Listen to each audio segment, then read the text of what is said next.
Level up ang Maha Blanca. Mas creamy at mas masarap pala pag ganito. Hindi pa mangangalay ang braso mo sa kakahalo. Siguradong walang papalpak pag ganitong teknik ang gawin. Meron sana akong cornstarch dito pero kulang. Hahay. Sakto may glutinous rice flour ako dito. Cream style corn. Evaporada, kondensada, gata. Ito na lahat, itabi muna. Nasa sa iyo na kung kaldero or electric yung gagamitin mo na steamer. Ako ito na lang kaldero kasi mas malalim to. Maglagay lang ng tubig. Takpan tapos pakuluin.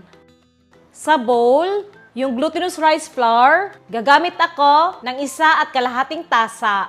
200 ml na gata. Condensed milk, kalahating lata lang. May tira akong kalahating lata dito, so ito na lang. Basta kalahating lata lang. Evaporated milk, kalahating lata lang rin. Itong kalahati, dagdag mo na lang sa kape. Charot. Cream style corn, ilagay natin to lahat isang lata. Ganun lang kasimple yung mga ingredients, no? Haluin natin to ng mabuti. Yan, siguraduhin lang na hindi na makita yung glutinous rice flour. Yan, oh. Meron ako mga container dito. Papahiran ko lang ng oil. Then, dahon ng saging or parchment paper. At ibuhos na natin tong mga mixture. Ating kapatid lang. Charot. Then, takpan natin ng foil. Hindi mapasukan ng tubig. Yan na. Dito na tayo sa steamer. Make sure yung tubig is kulong-kulo. Tapos, ihulog na natin to. Grabe na ihulog eh. Ito ring malaki. Yan. Tapos, i-steam natin to sa 30 minutes sa medium fire lang. Yan o, 30 minutes. At ito na, pagkaraan ng 30 minutes, tanggalin natin ang foil, no? Wow.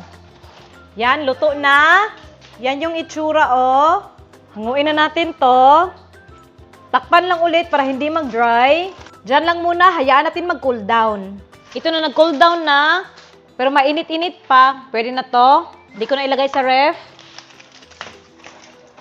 Pero kung gusto mo ilagay sa ref, pwede mo naman ilagay ha. Unmold na natin. Plato. Tanggalin na natin itong parchment paper or kung gumamit ka ng dahon ng saging, dahon ng saging. Charot. Yan Pwede ka mag-toppings dito ng kung anong gusto mo. Pwede rin cheese, pero ako hindi na. Tikman na natin. Ito yung Maha Blanca na walang cornstarch. Guys, yan sa loob, Kain. Masarap siya. Hindi siya lasang cornstarch kasi wala kang cornstarch, diba? Mas creamy talaga, guys.